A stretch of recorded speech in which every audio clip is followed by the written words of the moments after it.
Selamat datang di The Filter Kretek. Kita akan membahas buku agar pintar, berwawasan, cerdas, dan berilmu.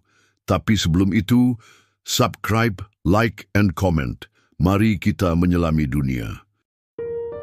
Cerita ini adalah cerita cinta terlarang dan cerita penuh dosa. Jadi ini hanya kisah yang harus dijadikan perenungan dan semakin kita waspada kepada diri kita, kepada saudara kita, kepada teman, kepada anak-anak kita. Jangan sampai cerita ini terjadi kepada orang yang kita cintai dan sayangi karena sekarang sudah akhir zaman. Saya ingatkan sekali lagi, jangan sampai dalam cerita ini terjadi pada orang-orang yang kalian sayangi. Suasana musim panas di Italia selalu membawa kesan yang hangat dan mengundang.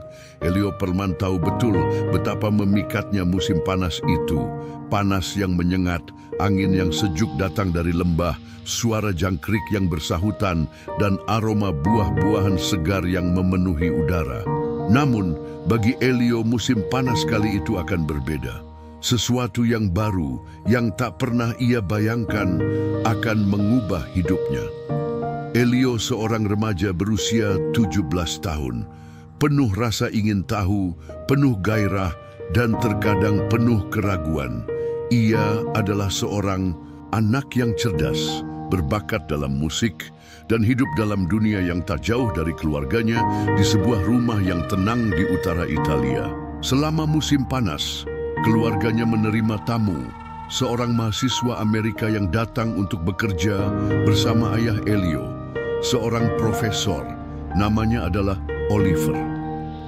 Kehadiran Oliver yang tampan dan karismatik dengan percaya dirinya yang menyeluruh membuat Elio merasa tak nyaman. Ada sesuatu yang tak bisa dijelaskan, sebuah ketegangan yang begitu jelas namun sulit untuk dijabarkan. Oliver begitu bebas, begitu berbeda dari kebiasaannya, dan ia bisa merasakan perbedaan itu.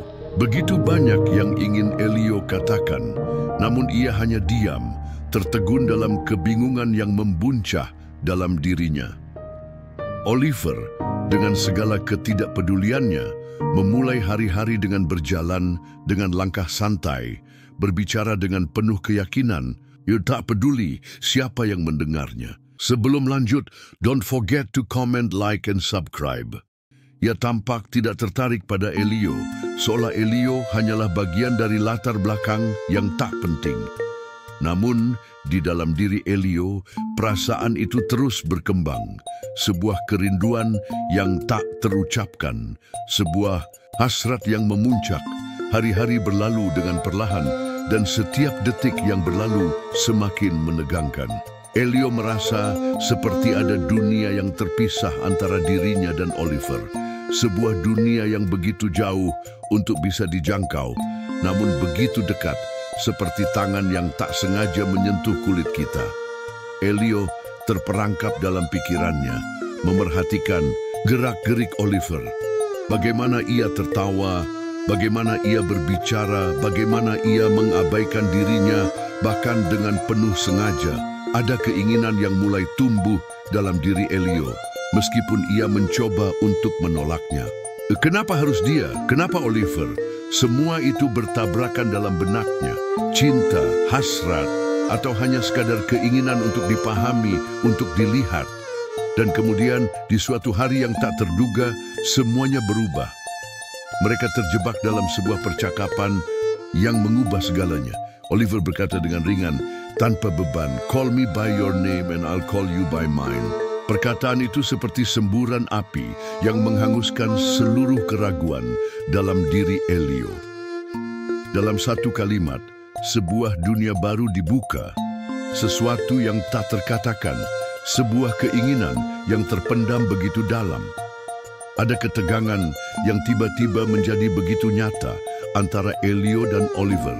Dua nama, dua jiwa yang kini terikat dalam cara yang tak terdefinisikan, namun begitu mendalam. Cinta atau mungkin hanya sekadar hasrat. Tidak ada jawaban yang pasti. Yang jelas, perasaan itu sudah ada, begitu kuat, begitu meluap. Ia tak bisa dibendung, tak bisa ditahan lagi. Hari-hari berjalan pelan, seakan waktu sendiri tak yakin ingin bergerak ke depan. Setiap pagi, Elio bangun dengan rasa gelisah. Apakah hari ini Oliver akan lebih dekat? Ataukah ia akan terus menjaga jarak seperti biasanya? Tidak ada yang tahu. Tidak ada yang bisa ditebak dari pria Amerika itu. Ia seperti musim itu sendiri, panas, penuh gairah, tetapi bisa tiba-tiba menjauh tanpa alasan. Elio mulai mencatat hal-hal kecil. Cara Oliver meneguk air persik, cara ia menyentuh lehernya saat berpikir. Bahkan kalimat yang paling sederhana pun terasa seperti sandi yang harus dipecahkan. Later. Kata itu, yang sering diucapkan Oliver dengan enteng dan seolah tak bermakna, kini menjadi pusat dunia Elio. Sebuah janji atau sekadar penghindaran. Tiap kali mereka berbicara, dunia seakan mengecil menjadi hanya suara mereka berdua. Tapi selalu ada batas, selalu ada sesuatu yang tak dikatakan. Mereka bermain dalam diam, dalam ketegangan yang seolah menggantung di antara mata mereka. Satu sore, di bawah sinar matahari yang memukul pohon-pohon aprikot, mereka duduk bersama. Tidak ada yang dibicarakan secara langsung, namun kata-kata mereka saling mendekatkan. Seperti ujung-ujung jari yang hampir bersentuhan, tapi tetap menjaga jarak. Dan Elio dalam keterdiamannya menyimpan setiap momen itu seperti permata rahasia. Di kamar tidurnya, ia mulai menulis catatan, mencoret, menyusun ulang, mencoba menyalurkan apa yang tidak bisa ia ucapkan. Ia memainkan musik dengan lebih banyak perasaan dari biasanya, karena hanya di sana ia bisa menyembunyikan hatinya tanpa takut dilihat. Setiap nada adalah cerminan dari kegelisahan, dari cinta yang masih malu-malu menunjukkan dirinya. Pada suatu malam, Elio menyaksikan Oliver menari bersama gadis-gadis di pesta desa. Ada cemburu, ada luka kecil yang menusuk perlahan. Tapi yang paling menyakitkan adalah kenyataan bahwa ia tidak bisa mengklaim apapun. Ia bukan siapa-siapa bagi Oliver. Ia hanya Elio, anak tuan rumah yang diam-diam jatuh cinta. Namun, di balik semua itu, Elio merasa Oliver tahu. Mungkin dari tatapan yang terlalu lama, atau dari kalimat yang menggantung terlalu dalam. Mungkin dari satu sentuhan di bahu, atau dari cara mereka saling diam di tengah keramaian. Tidak ada kata yang diucapkan, tapi sinyal itu ada, dan itulah yang menyiksa. Karena dalam cinta pertama yang diam-diam, keheningan bisa menjadi pengakuan, tapi juga bisa menjadi penolakan.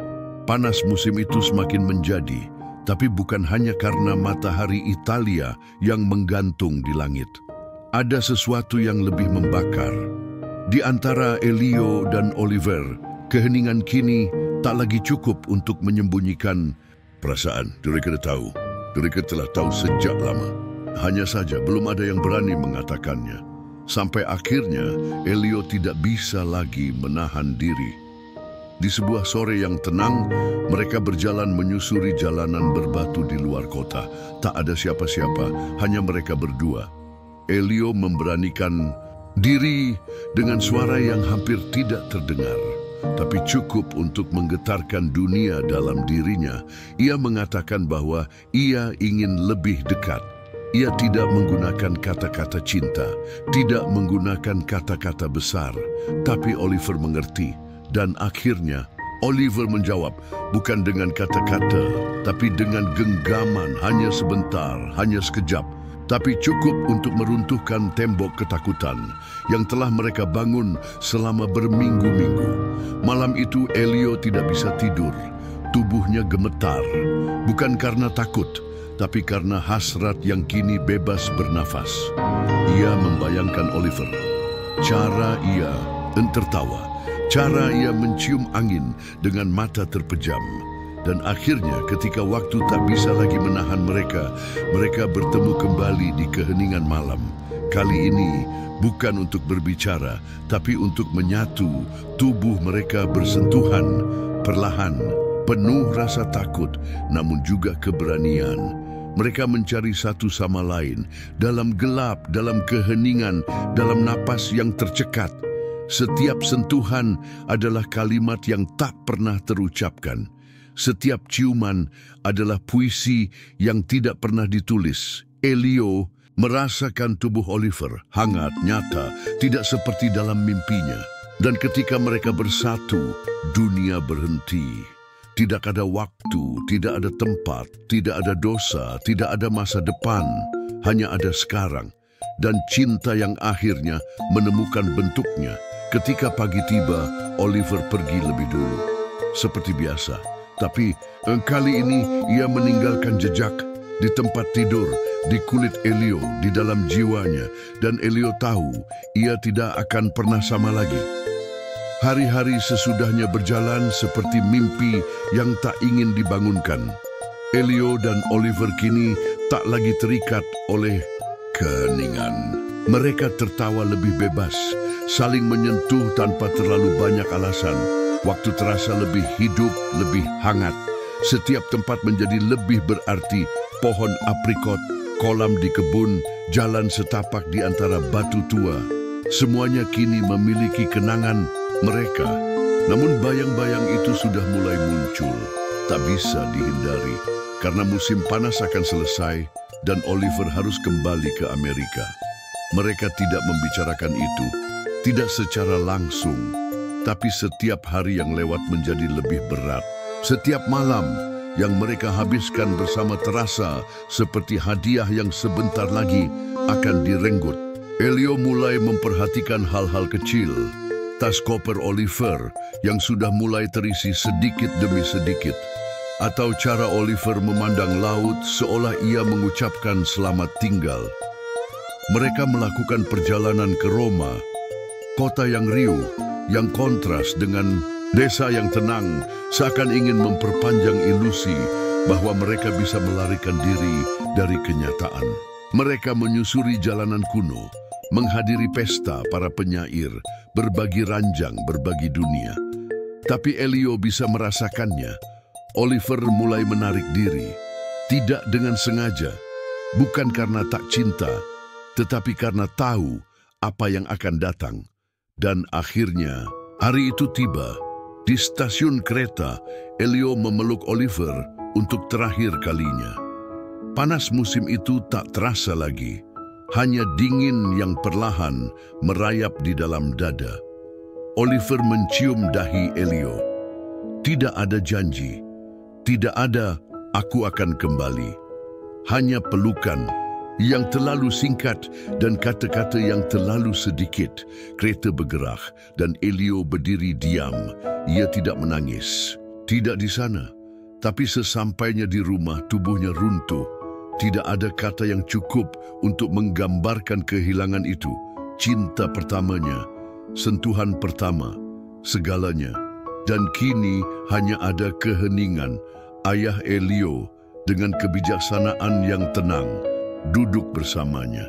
Ia tidak menghakimi, ia tidak bertanya, hanya berkata, "Kita hanya punya satu hati dan kau beruntung pernah menggunakannya seutuh itu." Elio kini sendiri, tapi tidak hampa, karena cinta, meski hanya sebentar, telah membuatnya hidup. Dan untuk itu ia bersyukur. Tahun demi tahun berlalu, hidup terus berjalan. Elio tumbuh, ia mencintai lagi, ia bermusik, mengajar, bepergian. Tapi di antara semuanya, satu hal tetap tinggal, kenangan tentang musim panas itu, tentang Oliver. Kadang ia menulis surat, tak pernah dikirim. Kadang ia memutar musik yang dulu mereka dengarkan bersama, lalu terdiam begitu saja. Wajah Oliver muncul dalam bayangan, dalam aroma buku tua, dalam rasa buah persik yang manis dan hangat. Dan pada suatu musim dingin yang jauh, Oliver kembali. Ia datang sebagai tamu, sudah menikah, sudah menjadi ayah.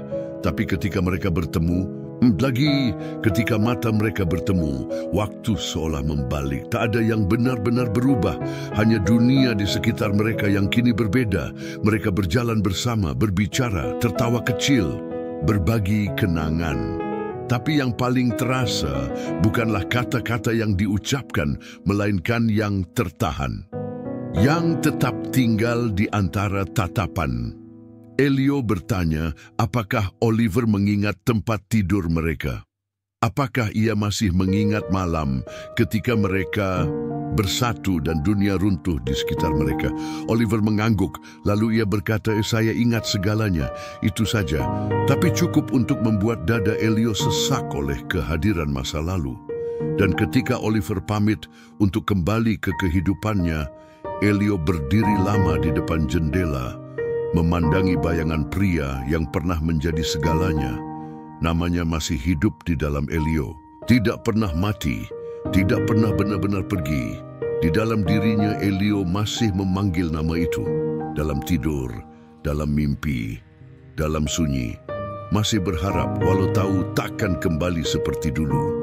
Call me by your name, and I'll call you by mine. Karena di saat itulah mereka tidak lagi dua orang asing, tapi satu jiwa yang pernah menyatu, meski hanya untuk satu musim panas yang tak akan pernah datang lagi. Cinta pertama tidak selalu berakhir bahagia, tapi ia selalu abadi. Dan Elio tahu, tidak ada musim panas yang seindah itu lagi, karena cinta seperti itu hanya datang sekali seumur hidup. Don't forget to comment, like, and subscribe.